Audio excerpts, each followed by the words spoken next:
Gopi Jana Ballabha Girivardhari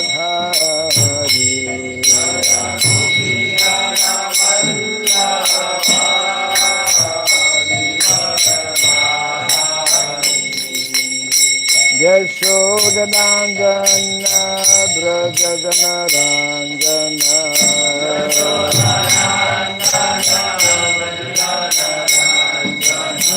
Yashodanandana Brajadana Ranjana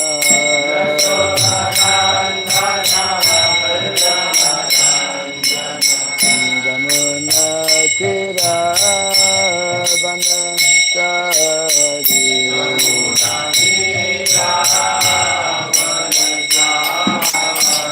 Jamuna Tira Vanachari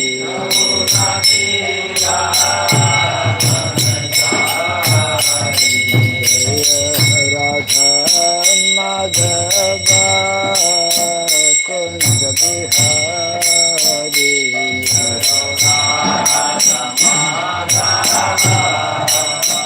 Kunja Bihari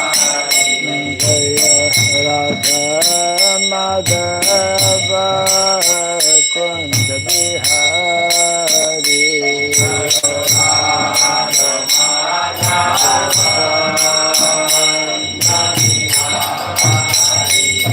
Jai Gopi Jana Vallabha Girivardhari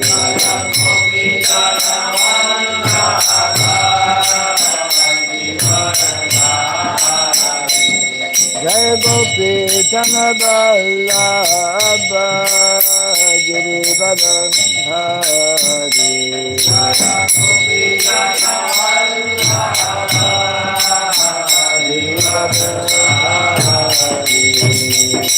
Yashodanandana Brajadana Ranjana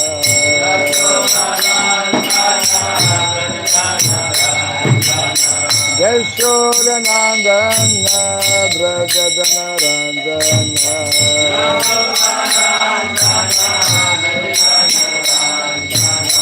Jamuna Tira Vanachari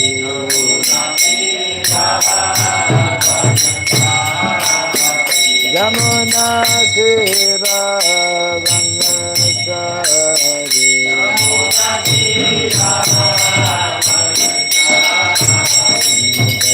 Radha Madhava Kunja Bihari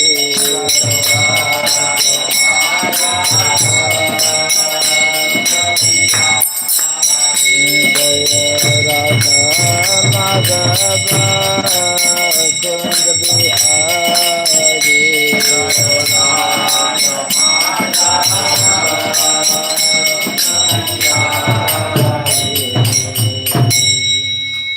Hare Krishna, Hare Krishna, Krishna Krishna, Hare Hare, Hare Rama, Hare Rama, Rama Rama, Hare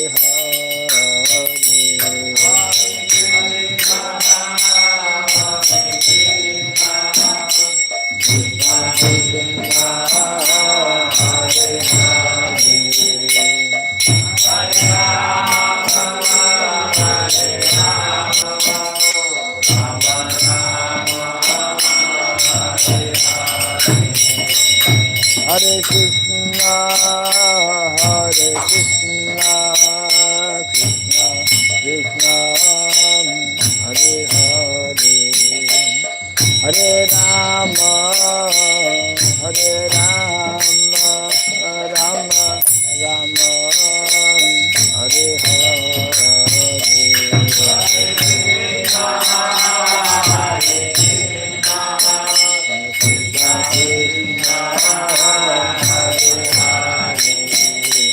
Hare Rama, Hare Rama, Rama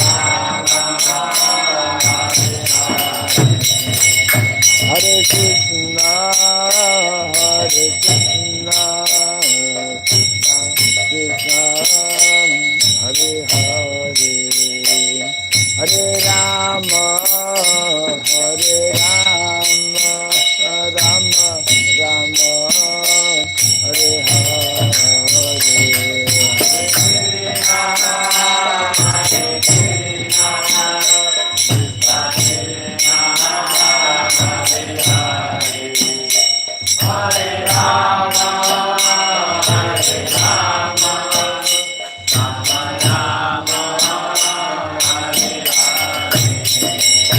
Hare Krishna, Hare Krishna, Krishna Krishna, Hare Hare, Hare Rama, Hare Rama, Rama Rama, Hare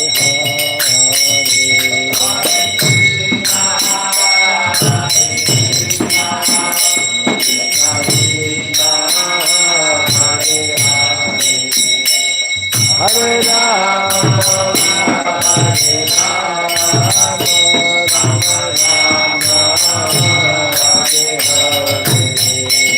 Hare Krishna, Hare Krishna, Krishna Krishna, Hare Hare, Hare Rama, Hare Rama, Rama Rama, Hare Hare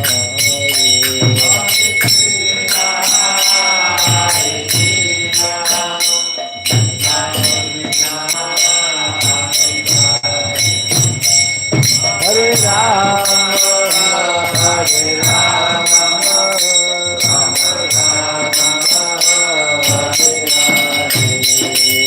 Hare Krishna, Hare Krishna, Krishna Krishna, Hare Hare, Hare Rama, Hare Rama, Rama Rama, Hare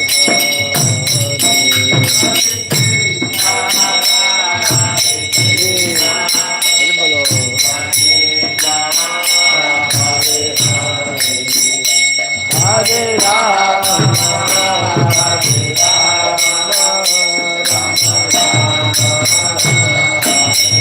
Hare Krishna, Hare Krishna, Krishna Krishna, Hare Hare, Hare Rama, Hare Rama, Rama Rama, Hare Hare.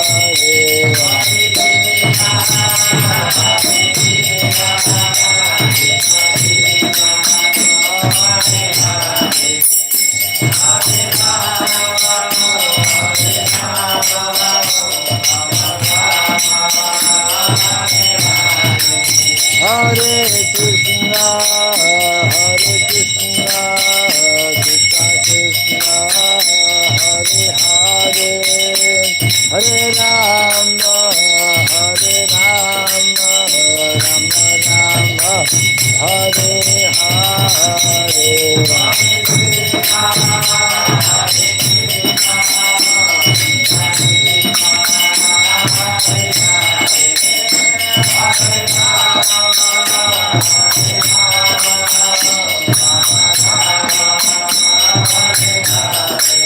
Hare Krishna, Hare Krishna, Krishna Krishna, Hare Hare, Hare Rama, Hare Rama, Rama Rama, Hare Hare, Hare Krishna, Hare Krishna,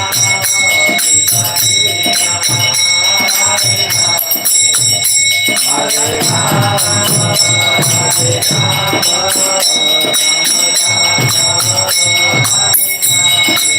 Jaya Radha Madhava Radha Madhava Radhe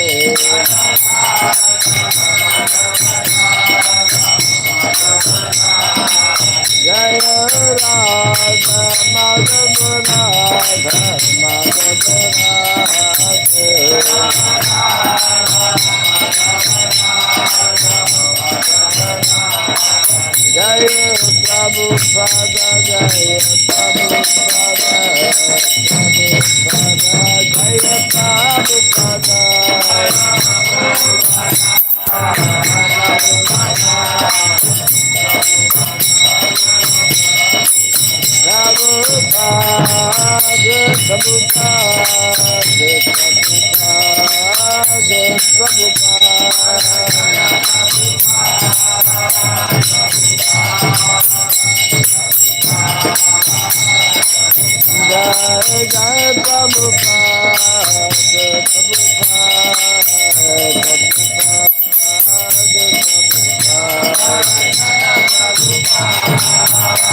Jayam Paramahamsa Privradgacharya Stotra Sapta Sri Srimad His Divine Grace Srila Bhakti Charanarana Bhakti Raghava Swami Sri Prabhupada Ki Ananta Koti Vaishnava Vrinda Ki Skandibiti Founder Acharyas Divine Grace Srila Prabhupada Ki Namacharya Sri Haridas Thakur Ki Samaveta Bhakta Vrinda Ki Harinam Sankirtan Ki Grantara Srimad Bhagavatam Ki Dani Tagore Pimanandi. All glories to the assembled devotees, all glories to the assembled devotees, all glories to the assembled devotees, all glories to see Guru and to see Gauranga, all glories to Sri Prabhupada Ki. I think we maybe this one.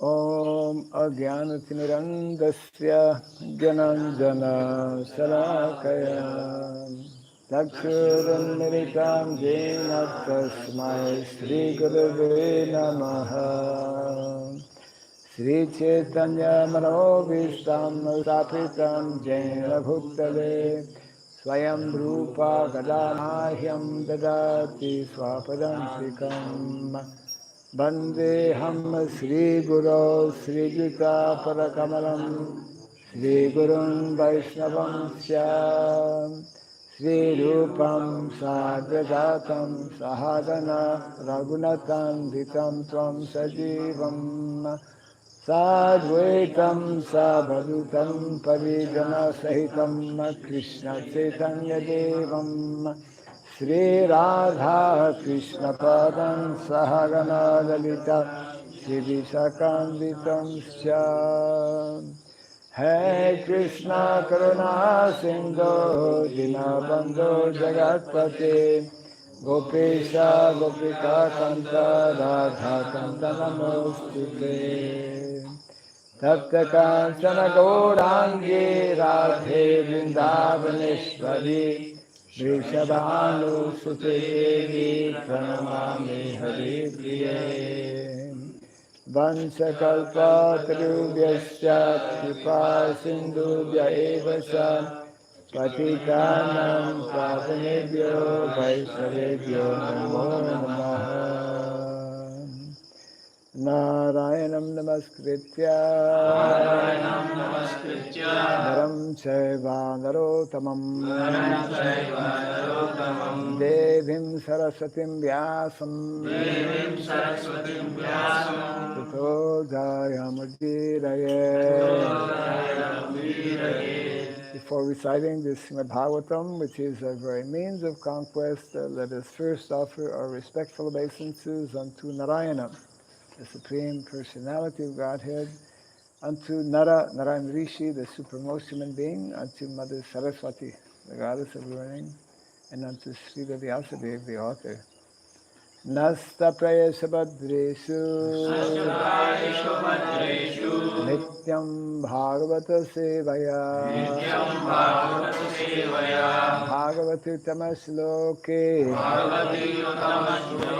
Bhakti Bhaviti Naistiki by regularly hearing the Srimad Bhagavatam and by rendering service unto the pure devotee. All that is troublesome within the heart becomes destroyed practically to nil. And loving devotional service unto the Supreme Lord, who is praised with transcendental songs, becomes established as an irrevocable fact. Idam Bhagavatam Nama Idam Bhagavatam Puranam Brahma Samhitam Uttama Shloka Charitam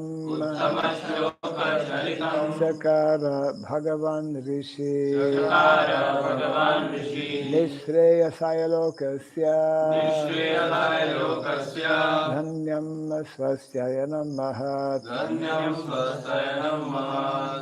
This Srimad Bhagavatam, known as the Grantha, as the king of all Vedic literatures, is the literary incarnation of God. It is compiled by the incarnation of God as Srila Vyasadeva.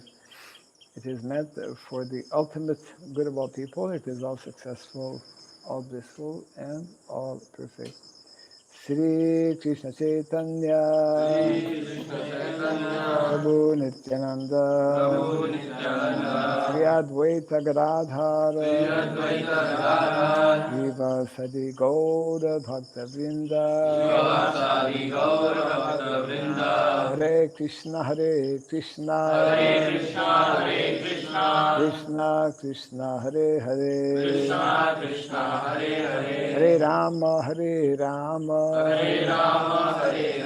Rama Rama Hare Hare Om Namo Bhagavate Vasudevaya Om Namo Bhagavate Vasudevaya Om Namo Bhagavate Vasudevaya Om Namo Bhagavate Vasudevaya Om Namo Bhagavate Vasudevaya Om Namo Bhagavate Vasudevaya Om Sarabhyaya Namaha Om Surabhyaya Namaha Om Sarabhyaya Namaha Om Surabhyaya Namaha Om Sarabhyaya Namaha Om Surabhyaya Namaha Mukham karoti vasalam tvangum lankayate girim yatkripa tamaham bhante Sri Gurum Dinataranam yatkripa tamaham bhante Sri Gurum Dinataranam. Welcome to our morning Bhagavatam class. Today we are continuing from Canto number 1, chapter 16, 17. New chapter we started a few days ago, entitled The Punishment and Reward of Kali.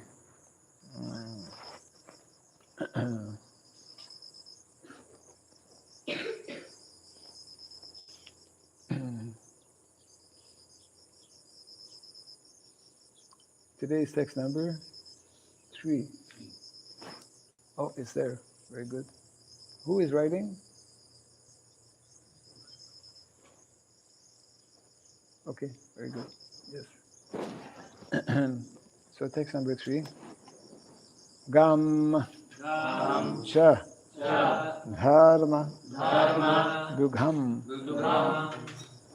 dinam vrisham shudra padahatam vivatsam astru vadanam Kṣamam yavasam ichchatim gam cha dharma dugham dinam vrisham shudra padahatam vivatsam asru vadanam Kṣamam yavasam ichchatim gam cha dharma dugham dinam vrisham shudra padahatam vivatsam asru vadanam Kshamam yavasam istatim.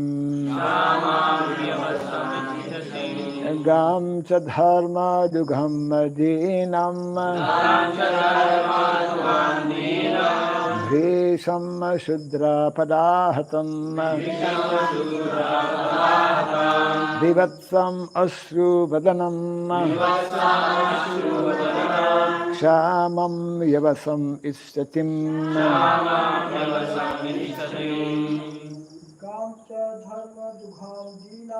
Gam cha dharma dugham madinam. Vrisham shudra padahatam.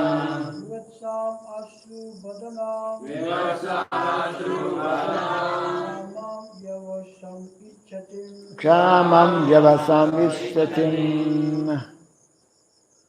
Gam cha dharma dugam dinam. Gam cha dharma dugham madinam. Vrisham shudra padahatam. Vrisham shudra padahatam. Vivatsam ashru vadanam.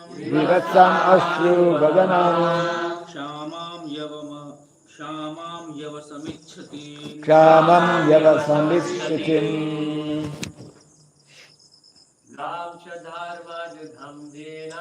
Gam cha dharma dugham dinam. Vrisham shudra padahatam. Vivatsam Kshamam yavasam istatim. Gurukul. Gurukul.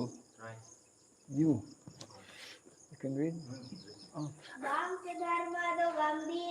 Gam cha dharma dugam dinam. Vrisham shudra padahatam. Vivatsam asru vadanam.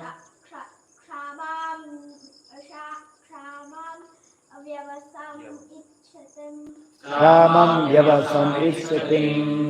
Gam, the cow. Cha, also. Dharmadugham, beneficial because one can draw religion from her. Dinam, now rendered poor. Brisham, distressed. Shudra, the lower caste. Padam ahatam, beaten on the legs. Vivatsam, without any calf. Ashruvadanam, with tears in her eyes. Kshamam, very weak. Yavasam, grass. Ichatim, as if desiring to have some grass to eat. Translation and purport by His Divine Grace A.C. Bhakti Swami, Srila Prabhupada Ki. Although the cow is beneficial because one can draw religious principles from her, she was now rendered poor and calfless. Her legs were being beaten by a Shudra. There were tears in her eyes, and she was distressed and weak. She was hankering after some grass in the field. Kindly repeat after me. Although the cow is beneficial, because one can draw religious principles from her, she was now rendered poor and calfless. Her legs were being beaten by a Shudra. There were tears in her eyes, and she was distressed and weak.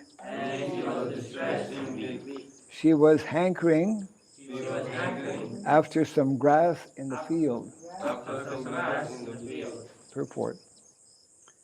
The next symptom of the age of Kali is the distressed condition of the cow. Milking the cow means drawing the principles of religion in a liquid form.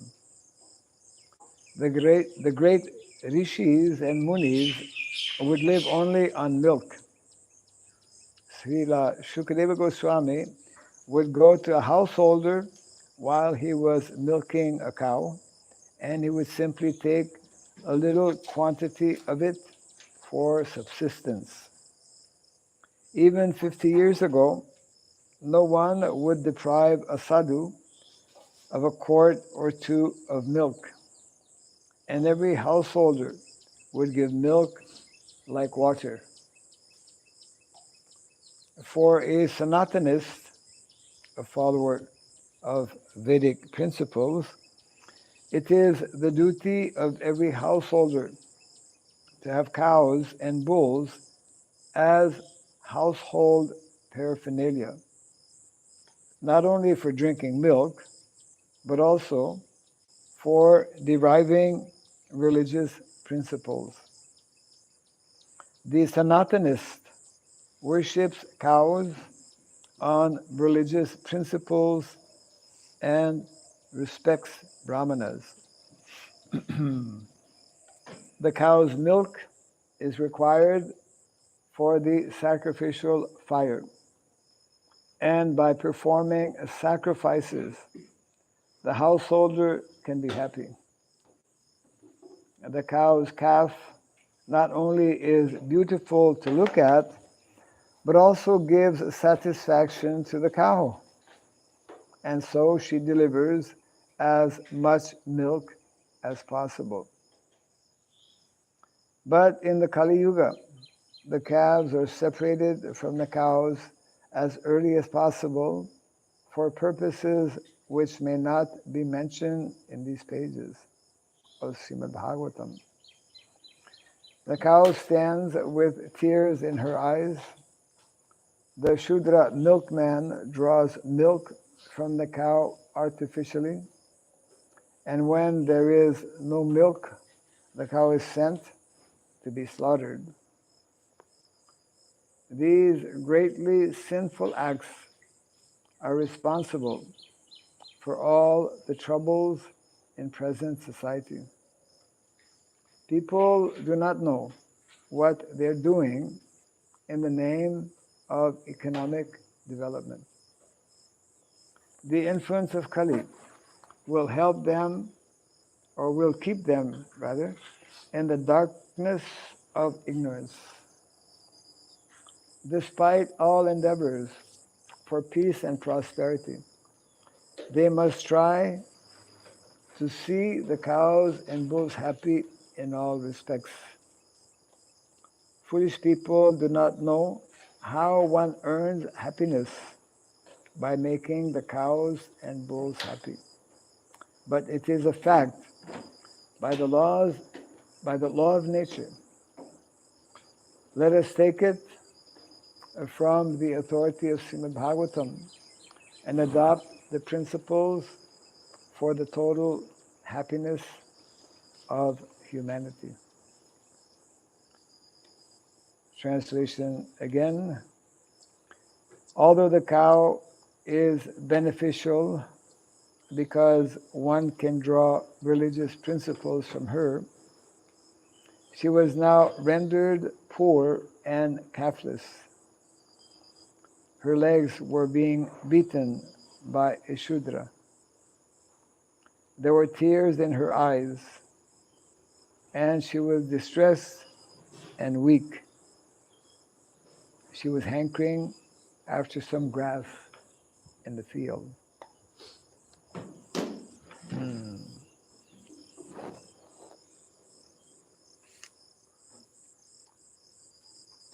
So we are looking at different symptoms of the age of Kali. And this is the third symptom. the condition of Mother Surabhi, Mother Cow.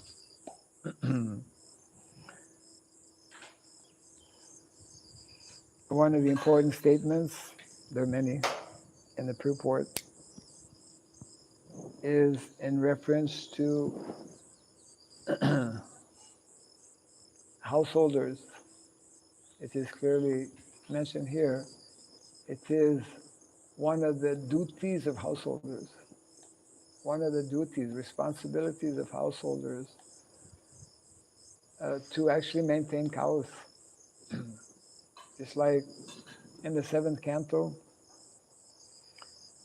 of the Srimad Bhagavatam, Narada Muni gives a list of 5 duties of householders, beginning with daily, 5 daily activities of householders, beginning with worshipping the deity, every day worshipping the Lord. We cannot properly worship the Lord unless we have cows, actually, if we think about it properly.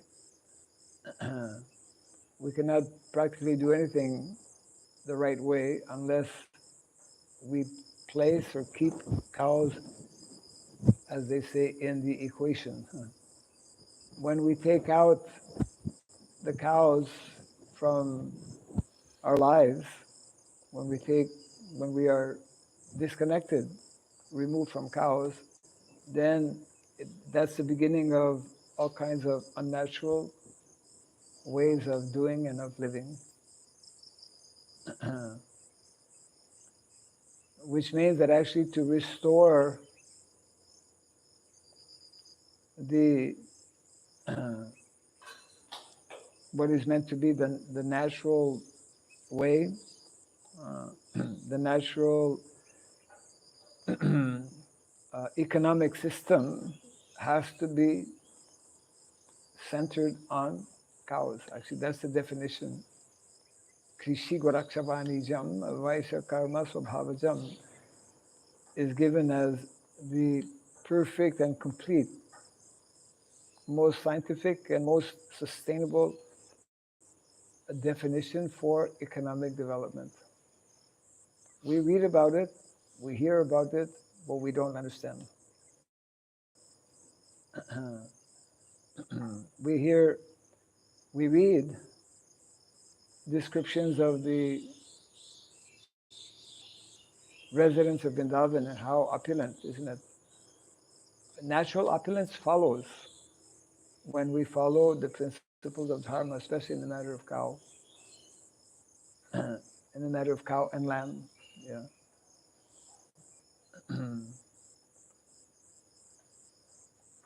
And therefore, both Mother Earth, Bhumi, the land, and directly the cows, because they are intimately connected. Now we have invented since the last century a new system. We have speculated on a new system of producing food without cows and bulls.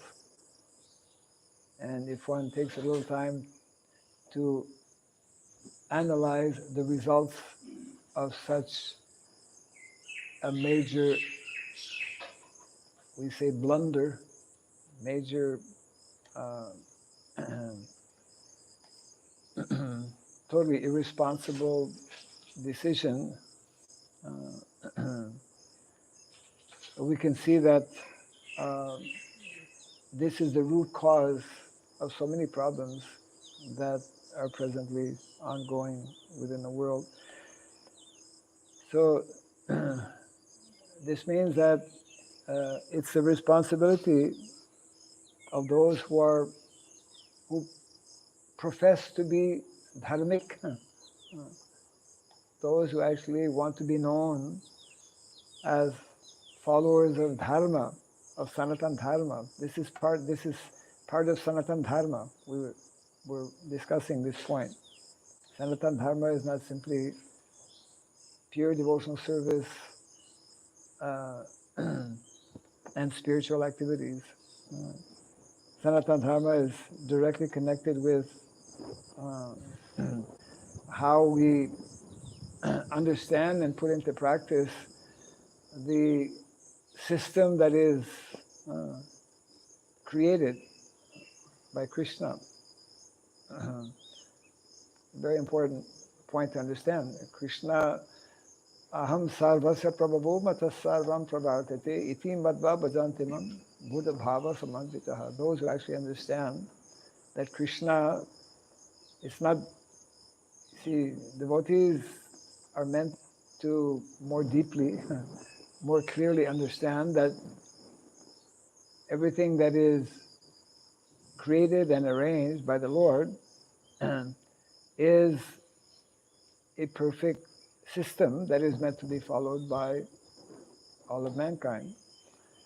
When we agree to do that, then everything will be nicely arranged and everyone will be happy because all of one's material necessities, basic necessities of life, and also our deep spiritual needs will also be fulfilled.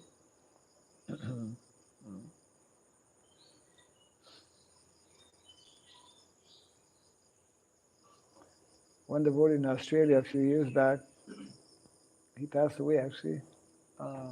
He was looking after the cows. They have beautiful cows in, what's the name of that?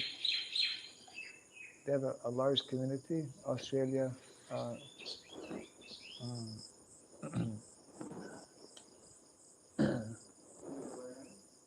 New Govardhan. Yeah, yes, Govardhan, New Govardhan, and they have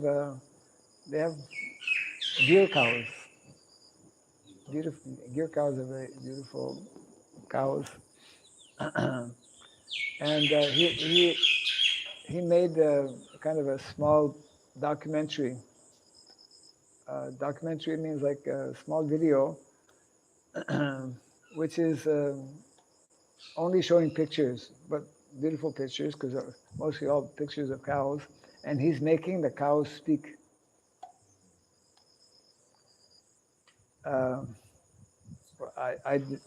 That was quite some years back. I somehow happened to come across that, and for quite a few years, whenever I would travel, I would show that, and because we need to hear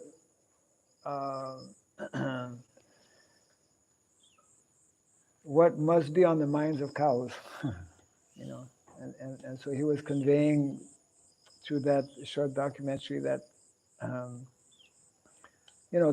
as described here, the pitiful condition of cows, and at one point he makes a statement that even the devotees have forgotten us, which is unfortunately a reality to a large extent. We fail to understand. I mean, if we as devotees are failing on this basic principle, what to speak of others who don't have this knowledge and information, we have to we have to somehow get more more clear and deeper understanding of this principle which is being underlined here. It is mentioning directly how cows, what is it?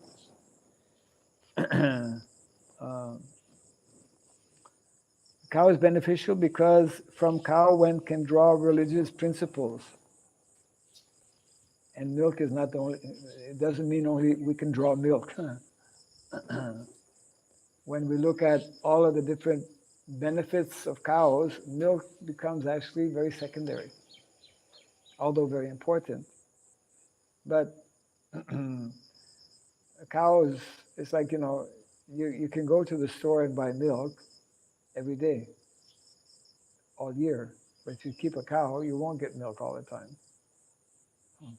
But cows remain most beneficial because of so many of their role, actually, in so many aspects, both in terms of religious principles, because, for example, worship are Brahmana. Brahmanas, therefore, highly appreciate and respect the cows because the cows are especially connected with the Brahmanas.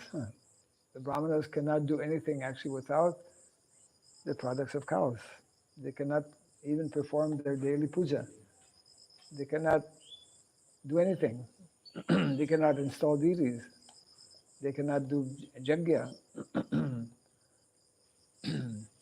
They rely on the ghee for for all of their religious activities. So not only are cows, of course, when we stop performing religious activities, or when we minimize those activities, then naturally the cow becomes less important. But cows are not only important in terms of things that are related to religious principles, but cows are also directly, because previously, even not so long ago, Prabhupada quotes about 50 years ago, that purport is probably written about 50 years ago, so we have to go back 100 years. Mentions that it was the standard. We hear about it. Some of us might have seen it also. It was the standard to have cows.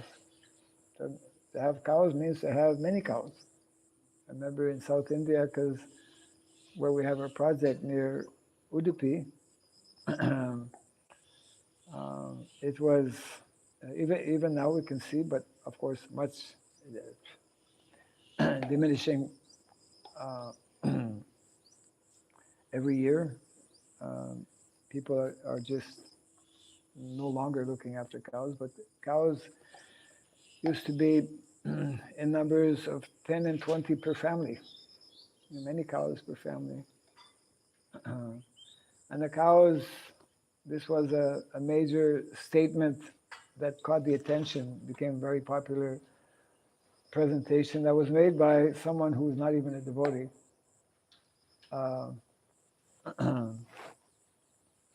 What's his name?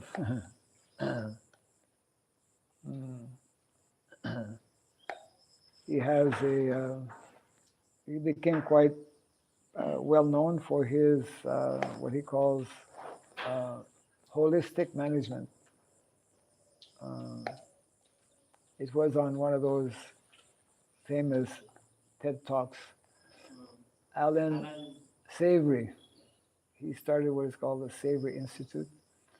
He touched on something that is like very relevant to this verse and very essential actually in the Vedic culture, probably without realizing it.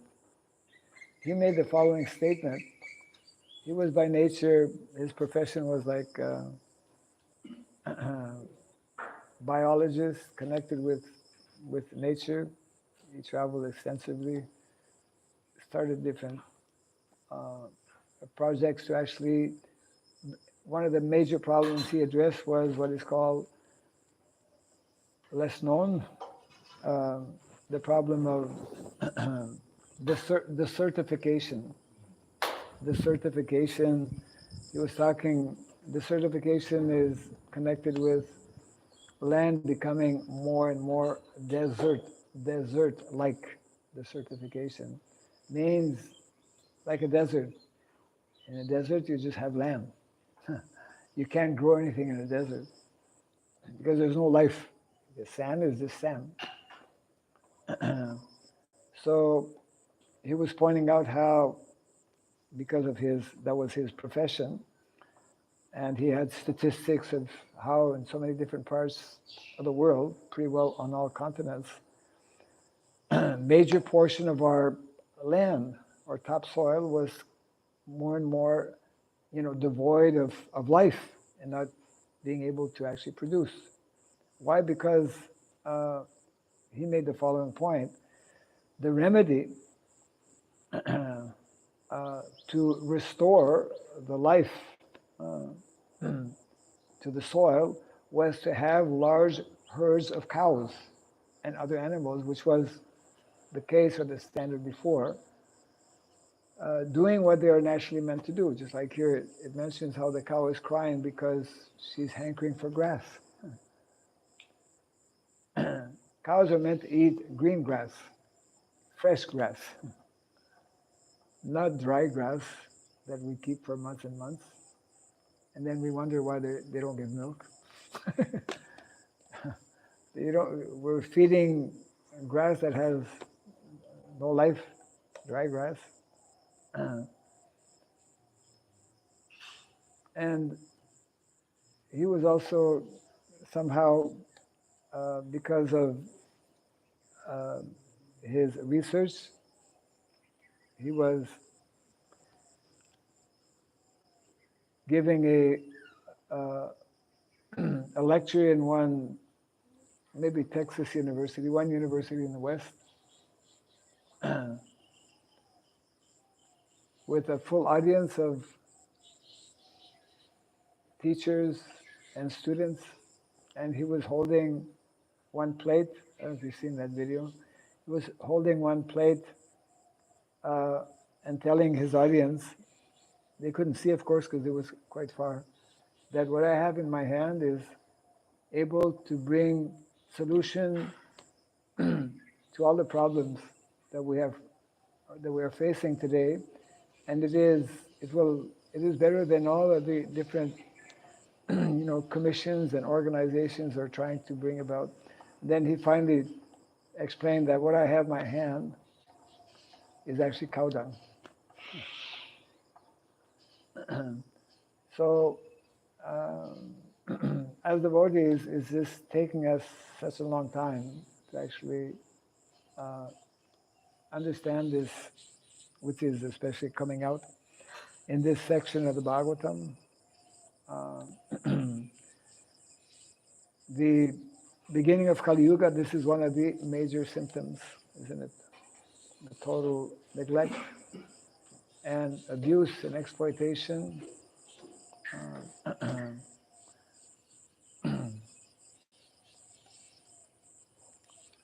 of mother cow, and the resultant, what the effects of this type of gross Prabhupada explains how modern way of living, modern occupations we have, etc., it is, how does he use it very nicely? It's sapping away, taking away the finer tissues, the finer elements, that enable us to understand, to be more sensitive. In other words, the more we are away from the principle of Dharma, we become what is called callous. What is the meaning of callous? Hard-hearted. Can you look it up? Callous. Yes. It's like hard skin. We have callous. That's what we call it. Hard skin, eh? Yeah. Yeah. So there's hard skin and hard heart. We say hard heart. What is it? Well, Bhagavatam speaks about stone-hearted, right? In the Bhagavatam first canto. Those who have not developed their natural attraction for Krishna, they are stone-hearted. Callous?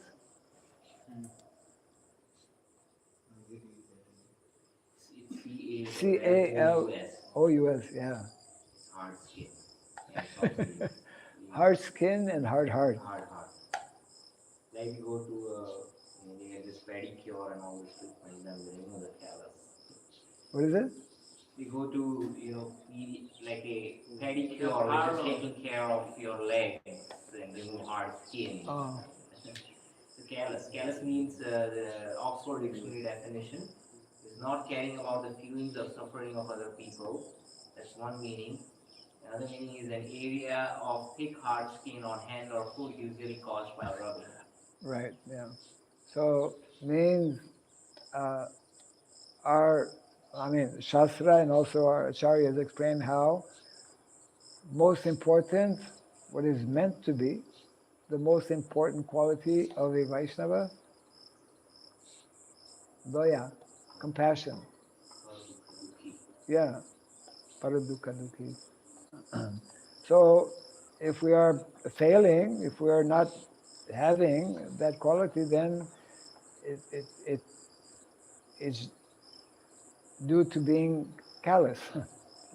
Callous, as the definition is given, means not caring, not being sensitive. Yeah. So this is like rampant actually all over the world because we are disconnected with the principles of religiosity, the principles of Dharma, and in particular, so it's amazing actually how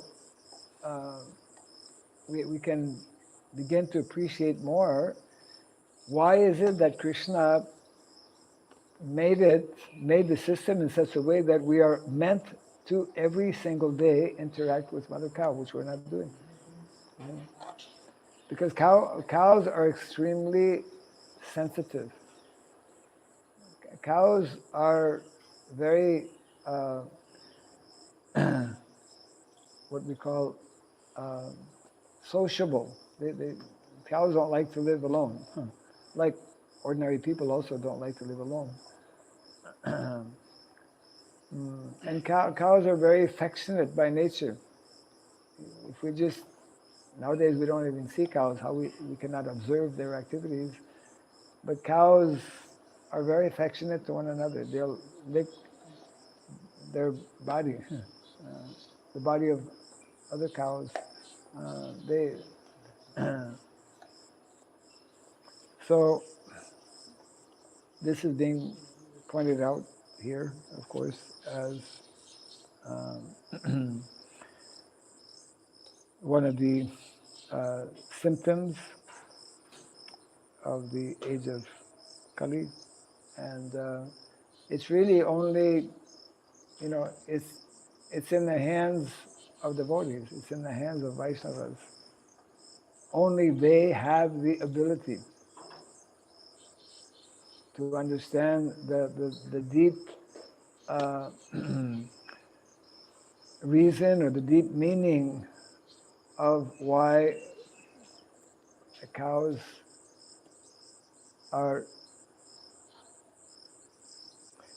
so important within society. And I would say that we cannot even begin to understand this unless we actually start living with cows. Unless we reestablish what is meant to be the norm, unless we become actually much more convinced that this is the norm, to be living this lifestyle. Somebody sent me a presentation by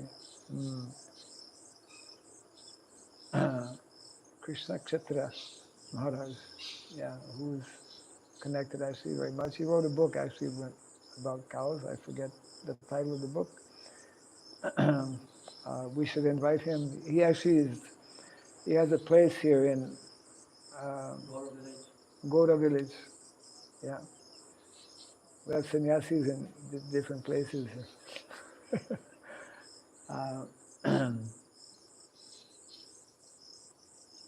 Next time when he comes, I suppose he comes sometimes, we can invite him over. But in his short, I don't know the context. I just briefly heard it yesterday. I didn't get a chance to look at it, but he was giving some kind of presentation mentioning how, what are the alternatives, when we as devotees, we're trying to address and to bring about solutions to the major, critical, serious problems of the world. then what options do we have? You know.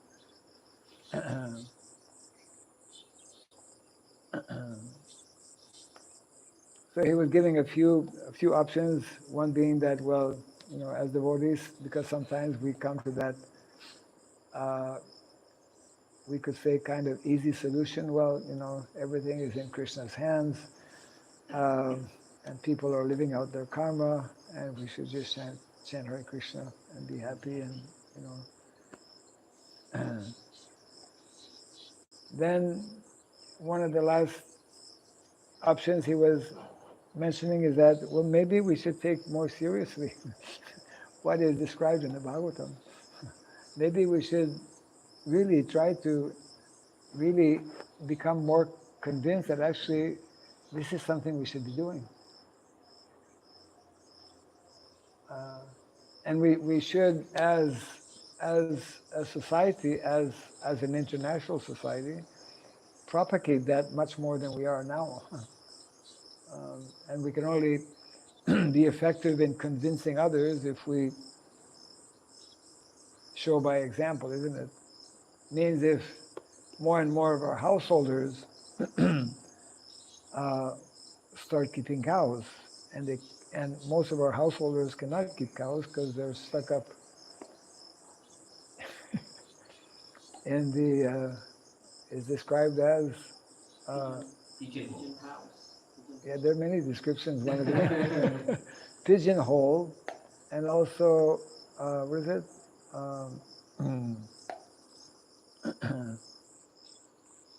Concrete jungles. Modern day cities are described as concrete jungles, more dangerous than the most dangerous of ordinary jungles, with all the tigers and the big snakes and whatnot. Heaps of stones and bricks. That's the other one we saw from Prabhupada. Heaps of stones and bricks. Heaps of stones and bricks.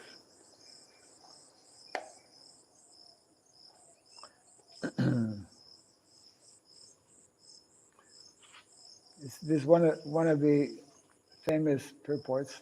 There are a number of more known purports, which are meant to kind of try and awaken, bring awareness. Krishna consciousness is all about increasing our awareness of what is taking place and what we can and should be doing.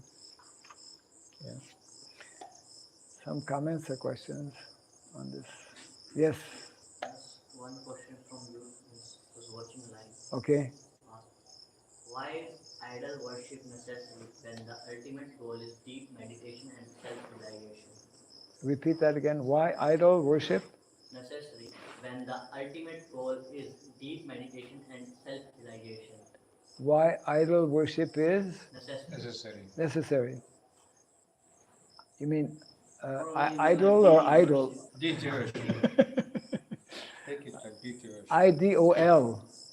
IDOL. IDOL. Okay. Why idol worship is necessary? Yes. And When the main goal is deep realization.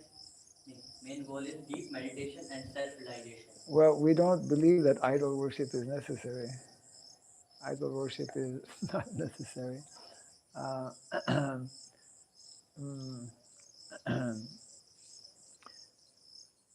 Worship worship is part of the process, but actually worship actually is meant to bring us to is meant to awaken our natural propensity for devotion, which actually will bring us to this more deep level of transcendence, which is described by our acharyas as the level of of bhakti or devotion. In other words,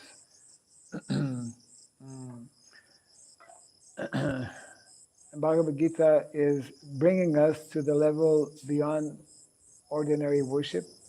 Uh, worship involves respect, isn't it?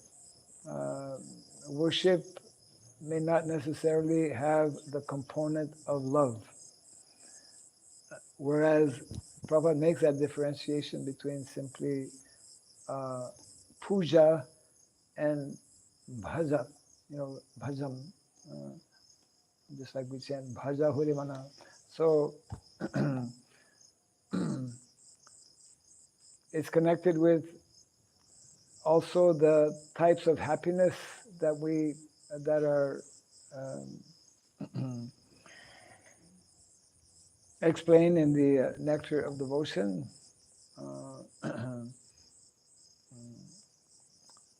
The natural quality of all souls, of all living entities, is actually to develop our deep-rooted propensity for loving Krishna, for loving the Supreme Personality of Godhead, which is through the process of bhakti devotion, not simply dry, let's say, worship of different idols or different demigods. Rather, Krishna condemns such type of worship, demigod worship. So we need to hear nicely from Bhagavad Gita and Srimad Bhagavatam, where the emphasis, the clear emphasis, is given on awakening our dormant love for Krishna. Worship is part of that, but worship is very often can be just external. Or we could say that Dharma also can be external. There's material Dharma, materially motivated Dharma, which is also rejected in the Bhagavatam. Dharma projita kaitavatra. Dharma materially motivated is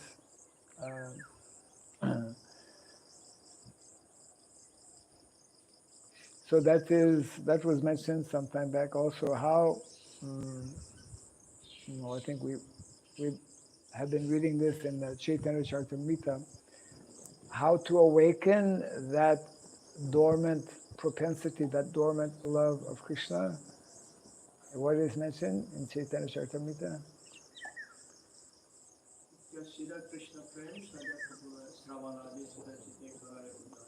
By by Sangha, by Sadhu Sangha, by we cannot just like sometimes we find people who are very not only pious but religious, who are impersonalists, and if they are fortunate to come in contact with Vaishnavas, then they can develop that higher realization of the personal, aspect of Godhead and awaken Krishna Bhakti. That's one of the verses we read just a few days ago. Krishna Bhakti Janmamul Hoy Sadhu Sangha. The awakening of Bhakti, the awakening of our natural propensity to love is through Sadhu Sangha. And Sadhu Sangha means, in this context, sadhus, those who are awakened to the process of devotional service. Yeah. Yes. Maharaj, here in the purport, Prabhupada mentioned that every householder should have cows and goats, household paraphernalia, not only for drinking milk, but also for deriving religious principles. The specific word in terms of drawing religious principles, right? Dharma dugham, because one can draw religion from her. And you explain very nicely what that means. It also recalls me that in the context of Guru, we find that Maharaj Kuru in Kurukshetra, he was stealing dharma, just like we till or sow seeds for grains. It's mentioned. I'll read a text if you allow. It explains Yes. how he kills dharma. It's described over here that Maharaj Kuru procured a golden plough and a pair of animals to common stealing